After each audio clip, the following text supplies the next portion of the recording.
Good morning, student. Myself Sunil Mantri, and you are welcome in Jagrati Classes online app.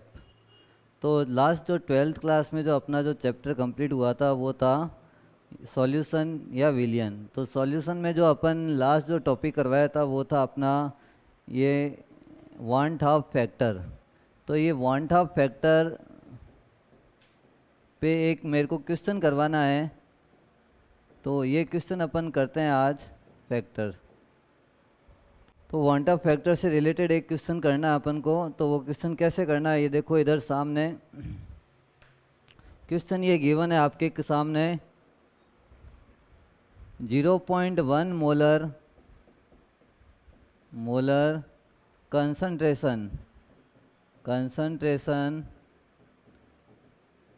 Of K4FeCN6 potassium ferrocyanide ionise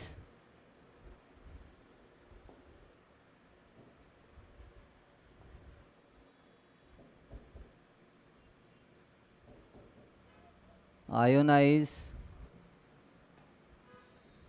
46% at 27 degree Celsius. Calculate osmotic pressure of solutions. Question वापस repeat कर रहा हूँ। जहाँ rate R की value gas constant या solution constant की value 0.0821 ATM litre upon mole into kelvin.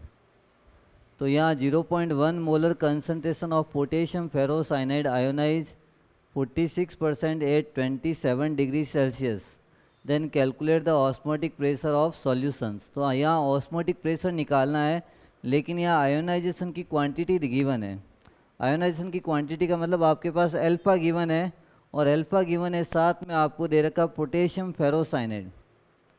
तो सबसे पहले इसके लिए n की वैल्यू क्या होगी। n का मतलब है नंबर ऑफ मोल्स, कितने में ये डिसोशिएट होगा। तो यहाँ अपन को फॉर्मूला लिखना है K4FeCN6।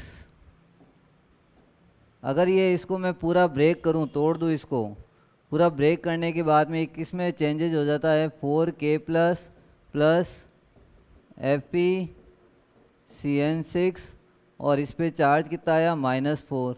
तो ये पूरा डिसोशिएट होने के बाद में कितने आयंस बन गए यहाँ पे 5। लेकिन इनिशियली इसका 1 मोल था या 1 मॉलिक्यूल था।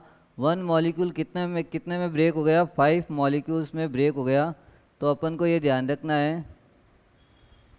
अब इसका आंसर लिखते हैं। यहाँ पे देखो 5 तो आ गया, इसमें n की वैल्यू, तो यहाँ n की वैल्यू आ गई 5।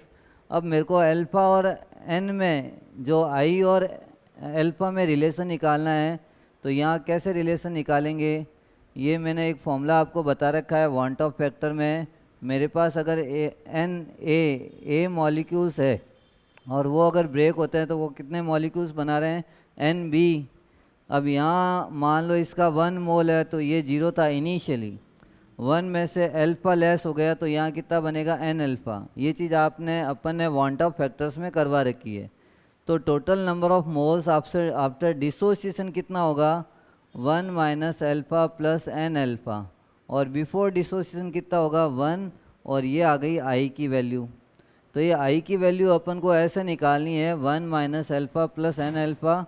तो मैं इसको अगर ऐसे लिखूं 1 plus n alpha minus alpha, तो यहाँ पर मेरे पास फॉर्मूला आ जाएगा 1 प्लस अल्फ़ा कॉमन आ गया n माइनस 1 और अपॉन 1। तो ये वैल्यू जो है ये किसकी आ गई, i की वैल्यू आई। यहाँ पे ध्यान रखना, ये i की value i, van't Hoff factor का अल्फ़ा के साथ रिलेशन आ गया।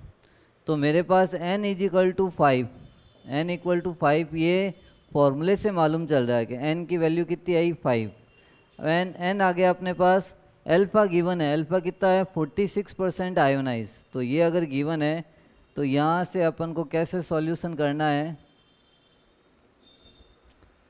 तो तो यहाँ मैं लिख देता हूँ आई की वैल्यू निकालनी है, तो I is equal to formula हो जाएगा I equal to 1 plus alpha कितना हो गया 46%, तो 46 डिवाइडेड बाई 100 और मल्टीप्लाई हो जाएगा इसका n-1, n की वैल्यू 5-1 अपॉन का 1 कोई लेना देना नहीं क्योंकि वो 1 यहाँ से मल्टीप्लाई हो जाएगा।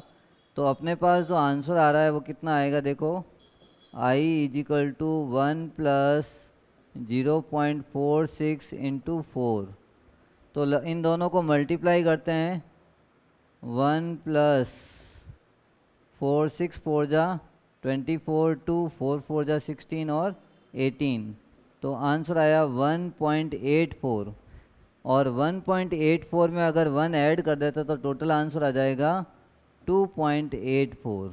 ये तो आ गई अल्फ़ा की वैल्यू, सॉरी आई की वैल्यू। आई का मतलब होता है वांट ऑफ फैक्टर की वैल्यू। अब वांट ऑफ फैक्टर की वैल्यू आने के बाद में आपको क्या निकालना, ऑस्मोटिक प्रेशर, और ऑस्मोटिक प्रेशर का जो फॉर्मूला होता है पाई इज इक्वल टू क्या आ जाएगा, ऑब्जर्व निकालना है तो ICRT। देखो एक फॉर्मूला आई का ये बताया था मैंने, आई इज इक्वल टू क्या हो गया, पाई ऑब्जर्व्ड अपॉन पाई कैलकुलेटेड। तो मेरे पास ऑब्जर्व्ड की वैल्यू निकालनी है, जबकि कैलकुलेटेड जो है वो फॉर्मूला जो है वो फिक्स होता है CRT। तो जब ऑब्जर्व निकालना है तो कैलकुलेटेड को यहाँ भेज दूंगा, और कैलकुलेटेड का फॉर्मूला क्या होता है, CRT को आई से मल्टीप्लाई करना है। आई की वैल्यू यहाँ गिवन है, तो पाई इज इक्वल टू क्या आंसर आ जाएगा यहाँ पर, आई इज इक्वल टू रख देंगे 2.84 इंटू कंसनट्रेशन गिवन है ये रही 0.1 इंटू क्या हो जाएगा, आर की वैल्यू गिवन है यहाँ पर अपने पास 0.0821, ये हो गया, इंटू टेम्परेचर 27 डिग्री सेल्सियस का यूज नहीं करते हैं अपन, जो न्यूमेरिकल्स करते हैं उसमें केल्विन, तो अपन लिखेंगे 300 केल्विन। तो ये जो पूरा फॉर्मूला है जब इसको अपन सॉल्व करेंगे तो अपने पास किसकी वैल्यू आ जाएगी, पाई ऑब्जर्व्ड की वैल्यू आ गई। ये जो क्वेश्चन है ये किससे रिलेटेड है, अपना वांट ऑफ फैक्टर से रिलेटेड है, इम्पोर्टेंट है, इस टाइप से क्वेश्चन बन सकता है। वापस क्वेश्चन पढ़ लेते हैं। 0.1 मोलर कंसनट्रेशन ऑफ K4FeCN6, और K4FeCN6 का एक्वस सॉल्यूशन है। अब अपन को मालूम है जो भी एक्वस सॉल्यूशन होता है उसमें सॉल्ट डिसोशिएट होता है, आयोनाइज होता है, आयोनाइज 46% एट 27 डिग्री सेल्सियस, और कैलकुलेट द ऑस्मोटिक प्रेशर। और ये फॉर्मूला अपन ने पाई इज इक्वल टू कौन सा लगाया, ICRT, और आई की वैल्यू का कैलकुलेशन इस टाइप से किया, वांट ऑफ फैक्टर से किया। आई कैसे निकालते हैं, डिग्री ऑफ डिसोसिएशन वाले फैक्टर से अपन ने ये फॉर्मूला निकाला और ये आंसर निकाला। तो ये चैप्टर यहीं फिनिश होता है, सेकंड चैप्टर अपना कंप्लीट हो गया। फिर भी आपको डाउट लगे तो आपके इस ऐप में कुछ नंबर्स दे रखे हैं, उन नंबर पे कॉल कीजिए ताकि आपका जो भी प्रॉब्लम्स आए वो जल्दी से जल्दी सॉल्व हो जाए। अब जो अपना जो टॉपिक्स आ रहा है, नया टॉपिक है, नया चैप्टर है, सॉरी टॉपिक का मतलब चैप्टर है, 4th चैप्टर आता है अपना फिजिकल केमिस्ट्री में, और ये फिजिकल केमिस्ट्री का चैप्टर का नाम है केमिकल काइनेटिक्स। Chemical kinetics.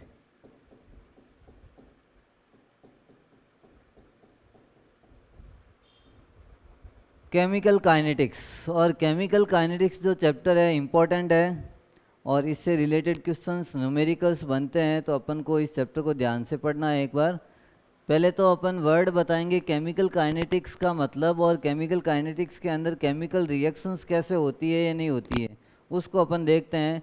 जैसे अपन कहते हैं शुगर को अगर अपन वाटर में डालें तो वो शुगर जो है पानी के अंदर, वाटर के अंदर डिज़ोल्व हो जाती है, घुल जाती है। लेकिन यही सैंड डस्ट को अगर पानी में डालें तो कोई रिएक्शंस नहीं होती है। तो कुल मिला के अपन को ये मालूम होना चाहिए कि केमिकल रिएक्शंस होती कैसे हैं।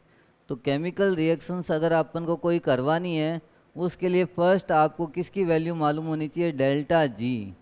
अब ये डेल्टा जी होता क्या है, 11th में ये वर्ड सुना होगा आपने, गिब्स फ्री एनर्जी। अगर नहीं भी सुना है तो इसको अपन थोड़ा सा वापस रिवाइज करते हैं।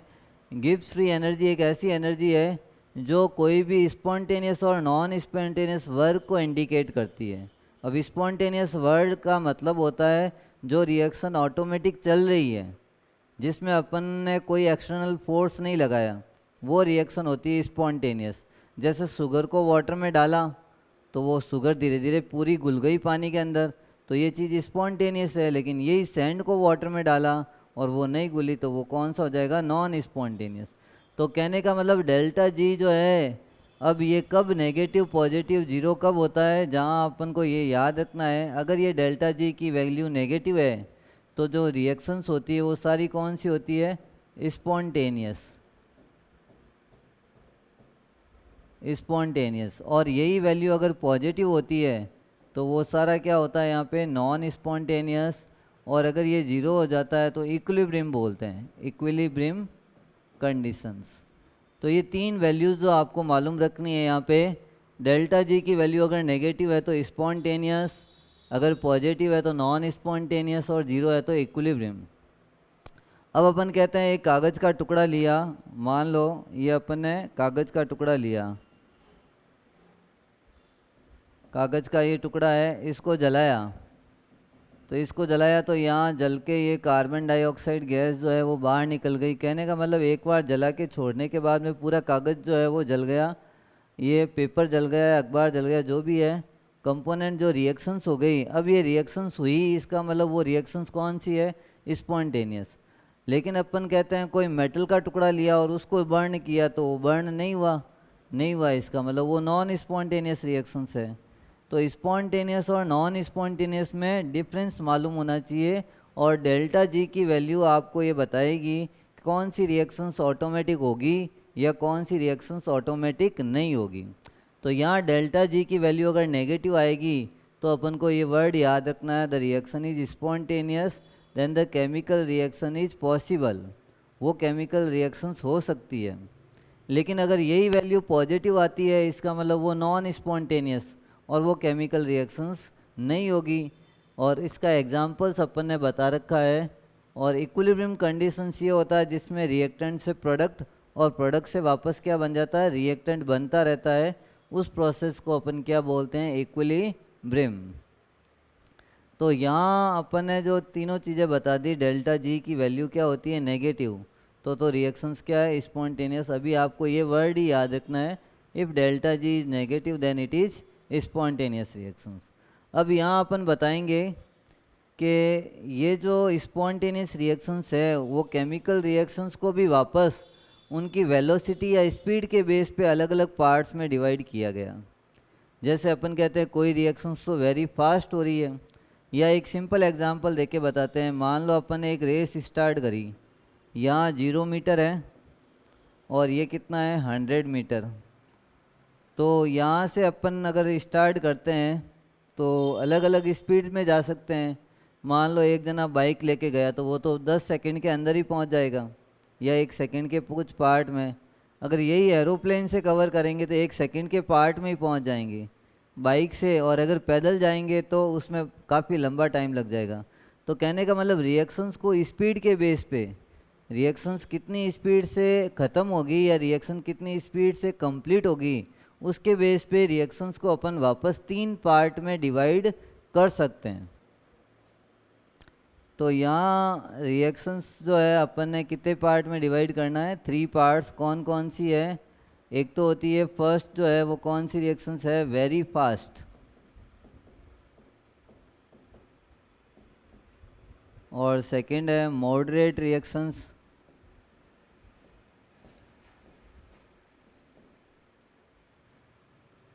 Moderate reactions.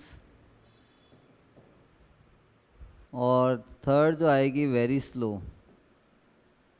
Very slow. तो रिएक्शंस के पार्ट कितने कर दिए अपन ने? 3 पार्ट। एक तो वेरी फास्ट, मॉडरेट रिएक्शंस, और तीसरी कौन सी होती है? Very slow. अब कभी कभी ऐसा होता है कि जैसे अपन घर पे या अपन मान लो स्कूल्स में एक्सपेरिमेंट करते हैं। ये मान लो ले लिया आपने टेस्ट ट्यूब, और टेस्ट ट्यूब में रिएक्टेंट डाल दिया, ये डाल दिए इसके अंदर। अब ये डालने के बाद में यहाँ पर अपन कहते हैं इसके अंदर कोई और सब्सटेंस भी मिक्स कर देते हैं। मान लो मैंने जो सब्सटेंस मिक्स किया है वो कौन सा किया है? दूसरा सब्सटेंस मिक्स कर दिया है।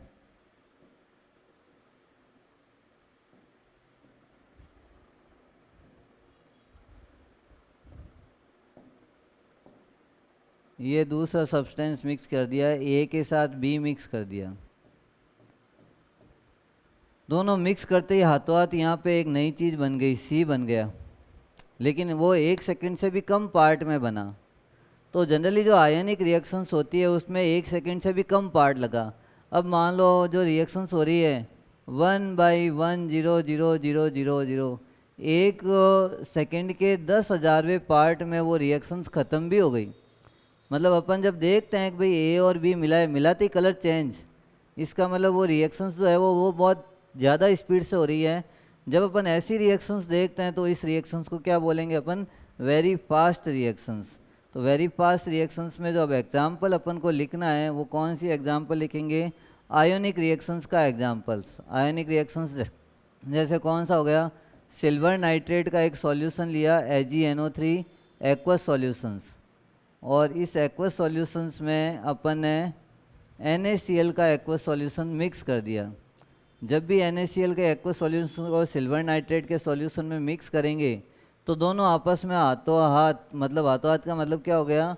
1 सेकंड से फ्यू सेकंड पार्ट में भी कंप्लीट हो गया, 1 सेकंड के कुछ पार्ट में।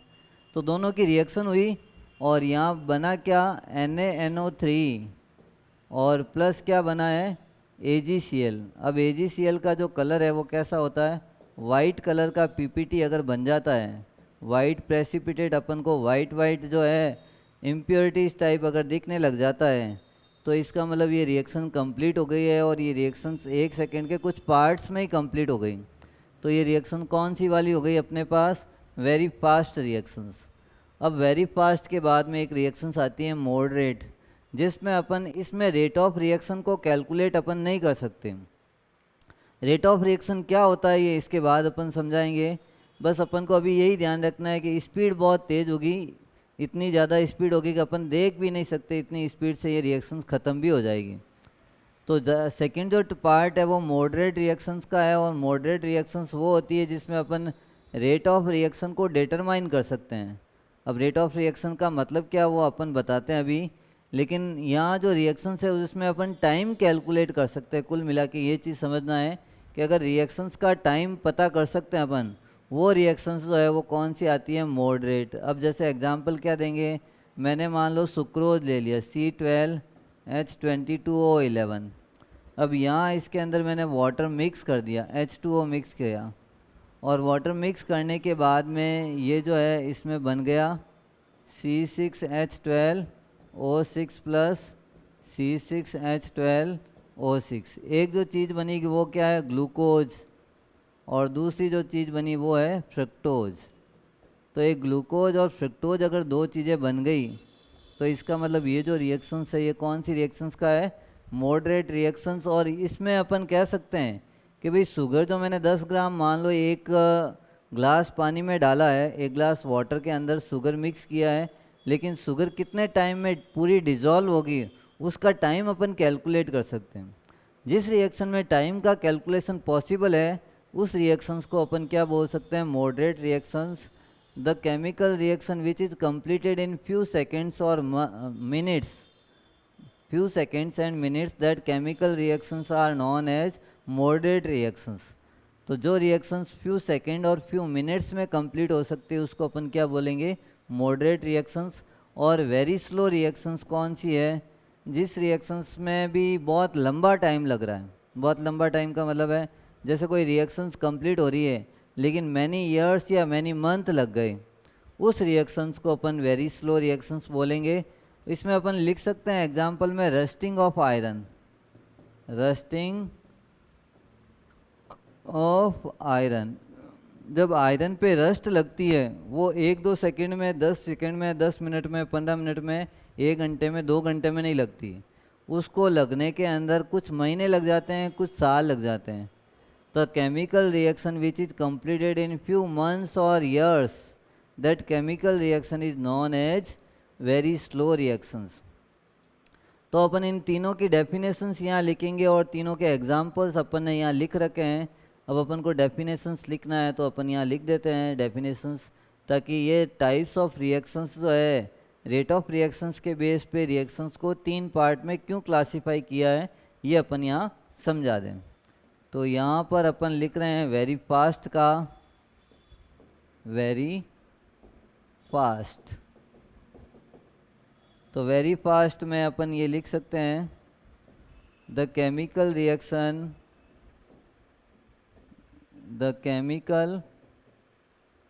Reaction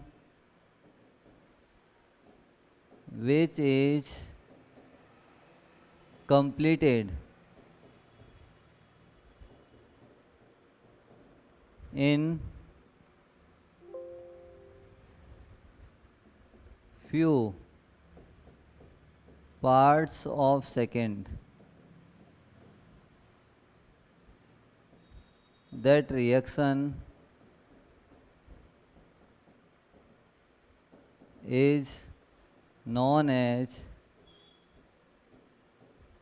very fast reaction।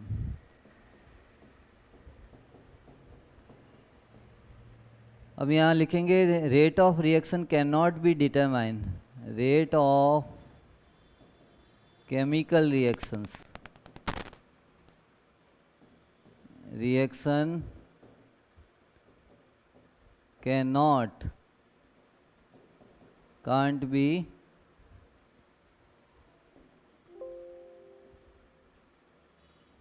can't be determined।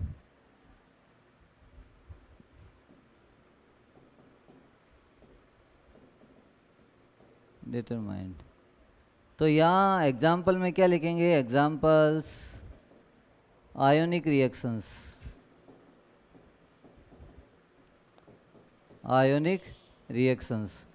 तो आयोनिक रिएक्शंस वो रिएक्शंस है जिसमें अपन 1 सेकेंड के भी कुछ पार्ट में ये रिएक्शंस कंप्लीट हो जाती है। The reaction which is completed in a few parts of second. तो ये फर्स्ट रिएक्शन अपन ने बता दिया। सेकेंड जो है वो कौन सी रिएक्शंस है, यहाँ पर सेकेंड रिएक्शंस में अपन लिख सकते हैं वेरी फास्ट के बाद में लिखेंगे moderate reactions.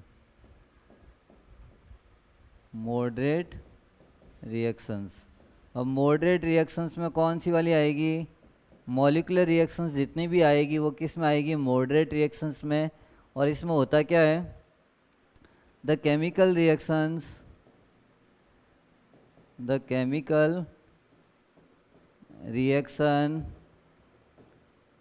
which is completed in few seconds and few minutes, that reaction is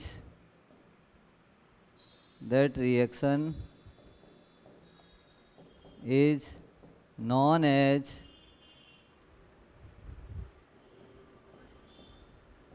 moderate reactions।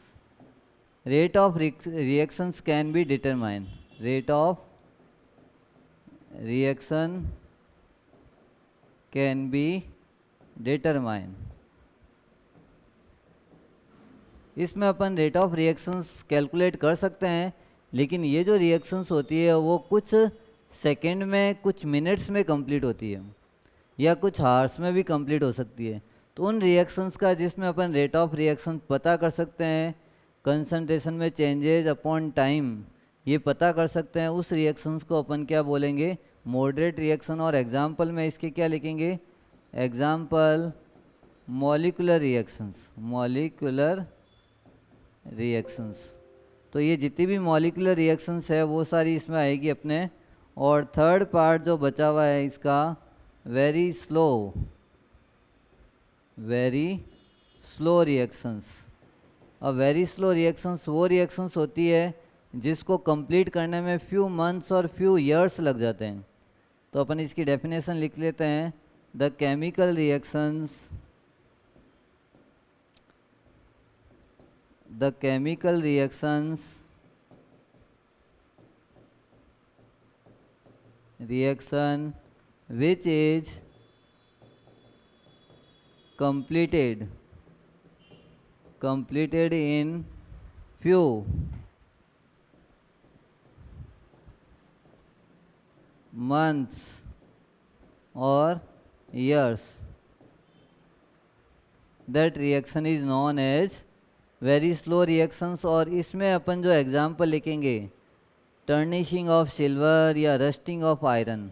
Silver जब नई नई लेके आते हैं, न्यू होता है, तो उसमें कलर्स जो है एकदम शाइनिंग होता है, लेकिन 1-2 महीने 3 महीने बाद में अपन देखेंगे तो शाइनिंग गायब हो जाती है। और दूसरा एग्जांपल मैंने क्या बताया था, रस्ट जो है 1-2 दिन में नहीं लगता। आयरन पे रस्ट लगता है, लेकिन रस्ट लगने में काफ़ी साल लग जाते हैं, मैनी ईयर्स लगते हैं, जिसमें बड़ी बड़ी बिल्डिंग्स जो है वो ब्रेक हो जाती है। तो रस्टिंग ऑफ आयरन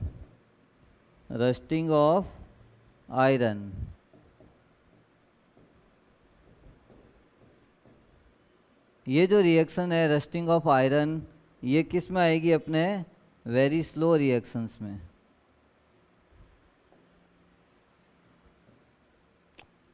तो ये 3 टाइप की रिएक्शंस हो गई अपने, very fast, moderate and very slow reactions. अब ये तो बताया अपन ने कि रिएक्शंस कितनी स्पीड से ख़त्म होगी या रिएक्शंस किस स्पीड से कंप्लीट हो रही है, उसके बेस पे अपन ने रिएक्शंस का क्लासिफिकेशन किया है। अब अपन बताएंगे केमिकल काइनेटिक्स में एक्चुअल में अपन पढ़ेंगे क्या, तो वो अपन ब्रांच के बारे में अपन बताते हैं। केमिकल काइनेटिक्स कौन सी ब्रांच है जिसके अंदर अपन क्या क्या स्टडी करेंगे। तो यहाँ अपन इसकी डेफिनेशन लिखाएंगे पहले केमिकल काइनेटिक्स की। तो यहाँ लिख देते हैं chemical kinetics. It is the branch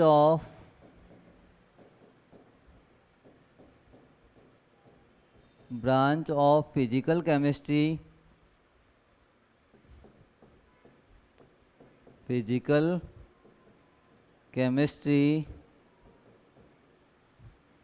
which deals with the study of rate of chemical reaction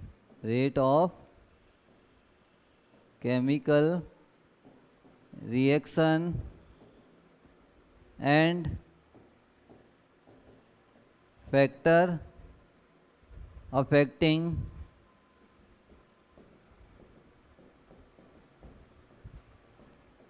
rate of reaction. That branch is known as chemical kinetics.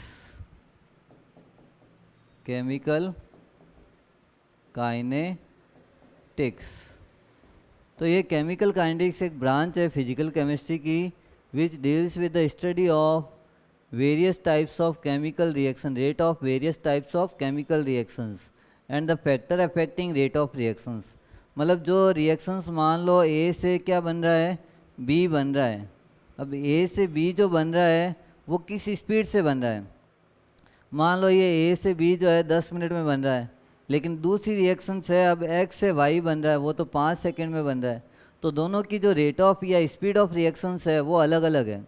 तो यहाँ इस ब्रांच के अंदर अपन यही पढ़ेंगे कि जो फिजिकल केमिस्ट्री है उसके अंदर जो A से B जो है वो किस स्पीड से यहाँ कंप्लीट हो रहा है, किस स्पीड से बन रहा है, X से Y बन रहा है तो वो किस स्पीड से बन रहा है, और दोनों के अंदर जो फैक्टर्स है जो इनकी रेट ऑफ रिएक्शंस को अफेक्ट करेंगे, उन फैक्टर्स को अपन पढ़ेंगे, लाइक कंसंट्रेशन, टेम्परेचर और प्रेशर वगैरह। ये जो फैक्टर्स है जिनसे रेट ऑफ रिएक्शंस क्या होती है, अफेक्ट होती है, उन सारे फैक्टर्स के बारे में अपन पढ़ेंगे।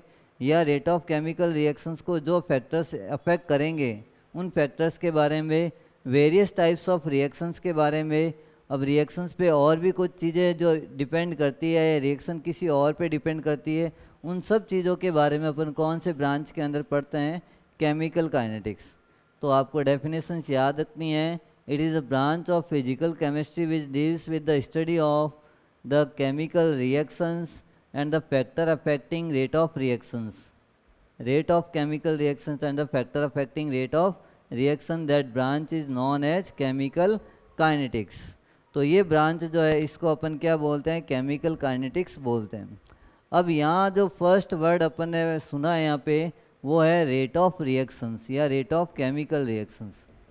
रेट ऑफ रिएक्शन ये होता क्या है इसके बारे में अपन बताते हैं. रेट ऑफ रिएक्शंस क्या होता है. सबसे पहले अपन कुछ जो 11th का एक पार्ट है उसको अपन थोड़ा समझते हैं, उसके बाद में इस टॉपिक पे आते हैं ताकि ये पहले वाला क्लियर होता है तो नई चीज़ इजीली समझ में आती है.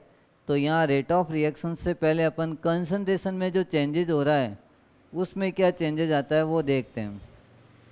तो जब अपन मान लो एक रिएक्शन हो रही है, रिएक्टेंट आर से क्या बन रहा है पी. यहाँ पे एक चीज़ और ध्यान रखना है, जब मान लो कोई रिएक्शंस में सिंगल एरो आता है तो वो रिएक्शंस जो है वो इरिवर्सिबल है, और अगर डबल एरो आ जाता है इधर भी जा रही है और उधर भी जा रही है तो उसको अपन क्या बोलते हैं, रिवर्सिबल रिएक्शंस. तो जनरली अपन जो टॉपिक जो करेंगे वो जनरली कौन से वाला करेंगे, जिसमें सिंगल एरो आता है, इसका मतलब इरिवर्सिबल रिएक्शंस को अपन करेंगे. और इसमें जो वर्ड आ रहा है रिएक्टेंट से क्या बन रहा है, प्रोडक्ट, और रिएक्टेंट से प्रोडक्ट जो बन रहा है आर को रिएक्टेंट मानेंगे और पी को क्या मानेंगे, प्रोडक्ट. और इनके बीच में कंसंट्रेशन में क्या चेंजेज होगा उस ग्राफ को अपन समझते हैं पहले.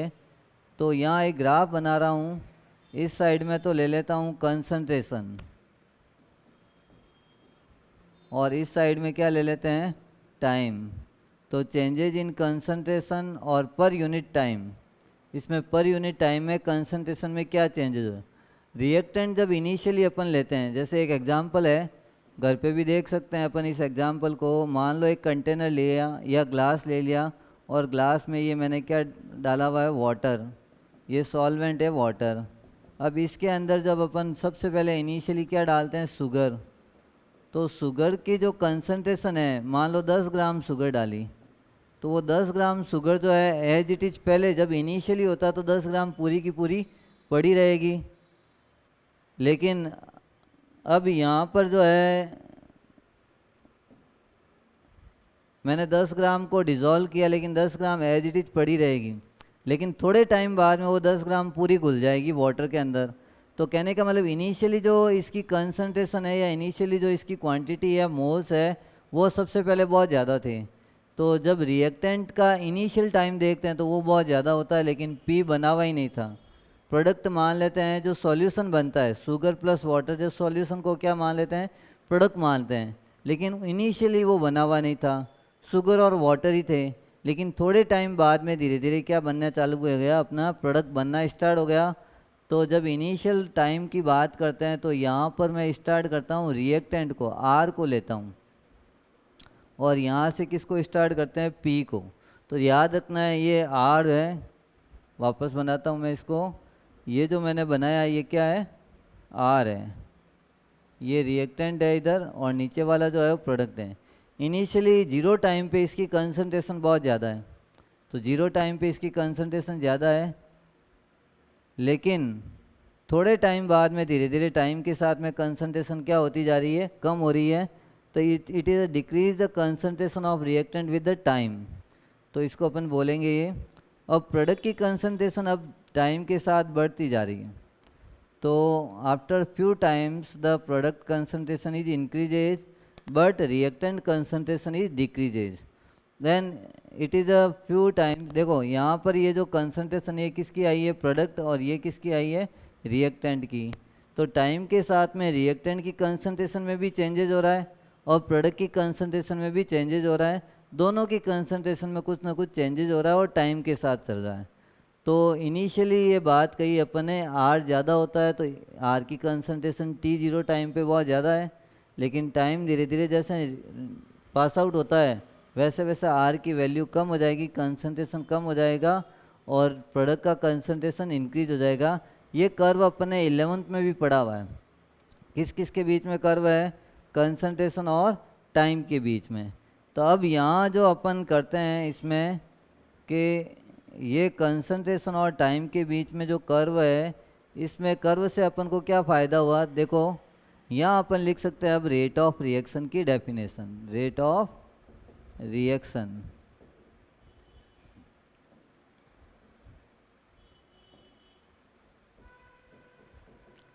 अब रेट ऑफ रिएक्शन की डेफिनेशंस क्या लिखेंगे, concentration changes in concentration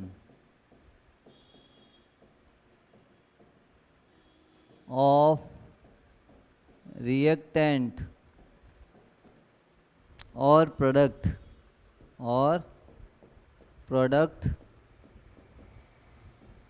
per unit time is known as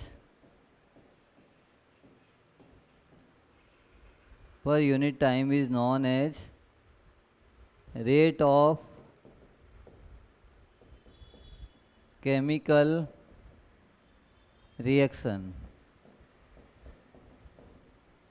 तो पर यूनिट टाइम के साथ जो चेंजेज हो रहा है कंसंट्रेशन का, रिएक्टेंट की भी हो सकती है और प्रोडक्ट की भी हो सकती है, और उसी को अपन क्या बोलेंगे, rate of chemical reactions.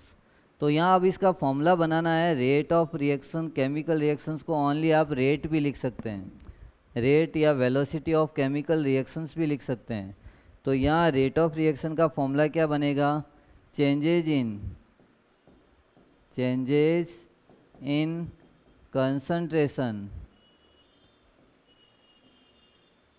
concentration of reactant or product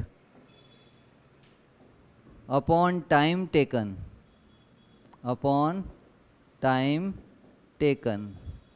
तो ये average rate of chemical reaction है। एवरेज वर्ड का मतलब है जिसमें टाइम का मेजरमेंट अपन कर सकते हैं, एवरेज रेट ऑफ रिएक्शन। तो changes in concentration of reactant और प्रोडक्ट पर यूनिट टाइम, इसको अगर मैं यूनिट कर दूं, टाइम को क्या बोल दूं, यूनिट का मतलब 1 सेकेंड या 1 मिनट या 1 आवर, उसमें जो चेंजेज आएगा कंसंट्रेशन में किसका, रिएक्टेंट या प्रोडक्ट का जो चेंजेज आएगा उसी को अपन क्या बोलेंगे, रेट ऑफ केमिकल रिएक्शंस। अब अपन ये बताएंगे इसके अंदर कि भाई इसकी यूनिट कैसे बनाएंगे। यूनिट बनाने के लिए क्या लिखते हैं अपन, changes in concentration of reactant और प्रोडक्ट। कंसंट्रेशन की यूनिट सबसे पहले आनी चाहिए। तो अपन ने पढ़ा हुआ है कंसंट्रेशन की डिफरेंट टर्म्स जो है सॉल्यूशन में पढ़ी है, उसी में से एक टर्म का यूज ले लेते हैं, मोलरिटी। तो कंसंट्रेशन की यूनिट क्या लिख देता हूँ मैं, मोल पर लीटर। तो ये मोल पर लीटर किसकी यूनिट हो गई, कंसंट्रेशन की। और टाइम टेकन की यूनिट आप लिख सकते हो, सेकंड भी लिख सकते हो, मिनट भी लिख सकते हो, हार भी लिख सकते हैं। तो अब यहाँ रेट ऑफ रिएक्शन की यूनिट क्या बनेगी, ये वाली, मोल पर लीटर इनटू सेकंड अपॉन में आएगा।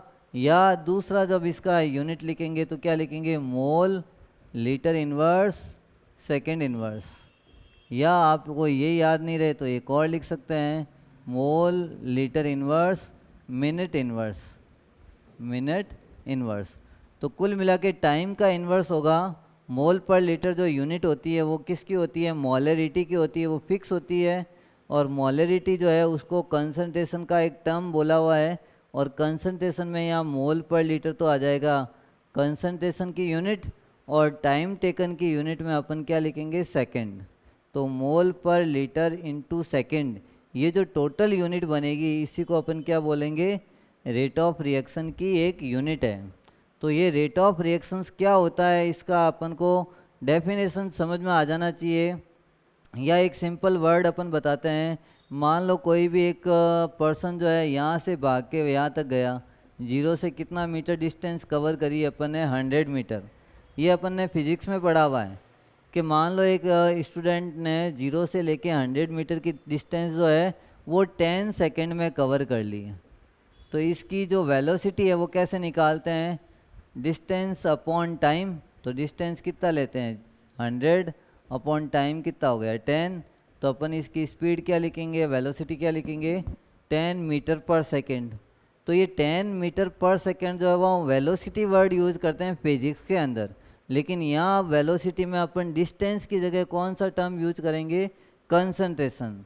तो यहाँ अपन क्या लिखेंगे, changes in concentration of reactant और प्रोडक्ट अपॉन टाइम टेकन और पर unit time is known as rate of chemical reaction. तो ये रेट ऑफ केमिकल रिएक्शंस का अपन ने एक फॉर्मूला बताया ताकि इससे रिलेटेड अपन को क्वेश्चन अगर दें तो सॉल्यूशन हो जाए। अब यहाँ अपन चीज़ बताएंगे कि भाई फॉर्मूला रिएक्टेंट के टर्म में क्या आएगा, प्रोडक्ट के टर्म में क्या आएगा। तो इसका फॉर्मूला अपन को रिएक्टेंट और प्रोडक्ट के टर्म में बताना है। तो यहाँ नेक्स्ट पेज पे लेते हैं अपन।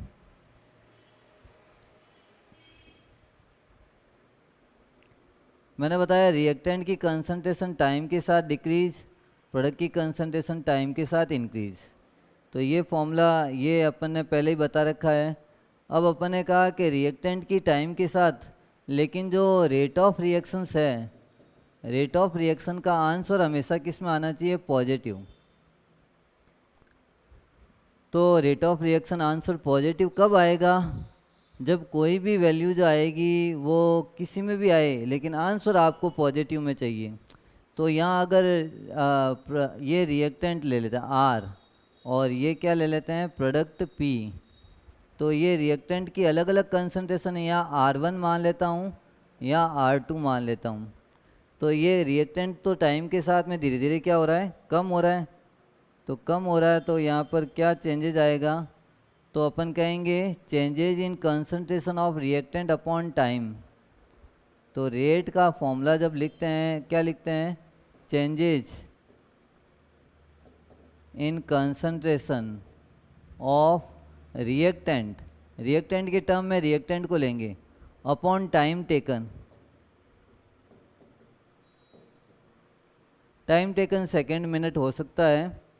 तो changes in concentration of reactant, reactant का अपन कहते हैं चेंजेज कितना हुआ, तो यहाँ रिएक्टेंट का चेंजेज है फाइनल कंसंट्रेशन माइनस क्या करते हैं इनिशियल और फाइनल टाइम। अब यहाँ से टच जो टाइम निकालते हैं वो टाइम कितना है T2 और यहाँ से अटैच अगर टाइम निकालते हैं तो वो टाइम कितना है T1। तो अपन क्या लिखते हैं फाइनल कंसंट्रेशन, और कंसंट्रेशन को ब्रैकेट में लिखना है R2 माइनस क्या करना है R1 upon T2 minus T1। लेकिन देखो R2 कम होगा, जैसे इनिशियली ये 10 मोल पर लीटर था कंसंट्रेशन, बाद में कितना रह गया 5 मोल। अब 5 में से अगर 10 लेस करेंगे तो आंसर किस में आएगा, नेगेटिव। लेकिन नेगेटिव को पॉजिटिव में चेंज करने के लिए यहाँ मेरे को नेगेटिव साइन से मल्टीप्लाई करना है। तो रिएक्टेंट के लिए एक टर्म याद रखो कि भाई रिएक्टेंट अगर आता है तो उसके लिए आपको नेगेटिव साइन का यूज करना है आगे। फिर फाइनल कंसंट्रेशन माइनस क्या कर सकते हैं initial concentration, final time minus क्या कर सकते हैं इनिशियल टाइम। तो R2 माइनस R1 ये करना है लेकिन नेगेटिव से मल्टीप्लाई करना है। अब R2 माइनस R1 के डिफरेंस को आप लिख सकते हो delta R upon delta T। तो delta R upon delta T का आंसर अगर नेगेटिव आता है उसको पॉजिटिव करने के लिए क्या साइन यूज करेंगे, नेगेटिव का। और ये है रेट ऑफ केमिकल रिएक्शन। ये जो फॉर्मूला अपन बता रहे हैं वो एवरेज रेट ऑफ रिएक्शन का है। एवरेज का मतलब है जिसमें टाइम गैप बहुत ज़्यादा है। टाइम गैप का मतलब आप यहाँ से T1 और T2 के बीच का जो डिफरेंस है वो फाइंड आउट कर सकते हैं। जैसे T1 जो है 5 सेकंड पे है और T2 जो है वो 10 सेकंड पे है, तो दोनों का डिफरेंस अपन ने कहा 5 सेकंड आया। जब T1 T2 का डिफरेंस अपन कैलकुलेट कर सकते हैं तो यहाँ डेल्टा T या डेल्टा R का यूज करेंगे। लेकिन अगर मान लो अपन डेल्टा से भी कम आ जाता है तो उसके लिए अपन आगे बताएंगे instantaneous rate of chemical reaction. तो यहाँ जब रेट ऑफ रिएक्शन जब कैलकुलेट होता है वो कौन सा रेट ऑफ रिएक्शन कैलकुलेट होगा, average rate of reactions calculate होगी। और ये जो है रिएक्टेंट के टर्म में फॉर्मूला, लेकिन यही फॉर्मूला जब आपको किसके टर्म में बनाना है, प्रोडक्ट के टर्म में। तो प्रोडक्ट के टर्म में देखो ग्राफ की तरफ ध्यान दो, ग्राफ में वापस देखते हैं। ये मान लेते हैं ग्राफ में यहाँ इस पॉइंट पे और यहाँ इस पॉइंट पे। अब ये अगर यहाँ देखते हैं ये अगर इससे टच होगा तो इसका मैं P1 मान लेता हूँ, इस पॉइंट को क्या मान लूँ P1 और इस पॉइंट को क्या मान लेता हूँ P2। और ये अगर नीचे टाइम से टच होगा तो इसको टाइम से टच करते हैं तो ये टाइम कितना हो गया T1 और इससे रिलेटेड टाइम कितना हो गया T2। तो अब यहाँ P2 मेरे को ज़्यादा दिख रहा है, P2 ज़्यादा है और P1 कम है। अब यहाँ आपको अगर निकालना है रेट का फॉर्मूला क्या होगा, तो रेट इज इक्वल टू अपन क्या लिख सकते हैं, changes in concentration, changes in concentration of product upon time taken. Time कितना टेकन हुआ वो निकाल दिया, तो ये तो P1 हो गया। इस टर्म से अगर रिलेट करते हैं तो यहाँ पर ये कितना हो गया, P2। तो दोनों के बीच में अगर आपको डिफरेंस निकालना तो क्या आएगा, P2 concentration of final minus initial P1, और टाइम का डिफरेंस कितना हो गया, T2 माइनस T1। अब इसकी average rate of reaction is equal to क्या हो जाएगा, delta P upon delta T। अब यहाँ आपको नेगेटिव लगाने की ज़रूरत नहीं है। क्यों ज़रूरत नहीं है, क्योंकि ऑलरेडी ये जो आंसर आएगा ये पॉजिटिव में ही आएगा, लेकिन रिएक्टेंट के टर्म में अगर देखते हैं तो वो कौन सा आएगा, नेगेटिव आएगा। यहाँ आपको नेगेटिव साइन लगाएंगे तो नेगेटिव इंटू नेगेटिव क्या हो जाएगा, पॉजिटिव। और बट यहाँ पर आपको नेगेटिव लगाने की ज़रूरत नहीं है।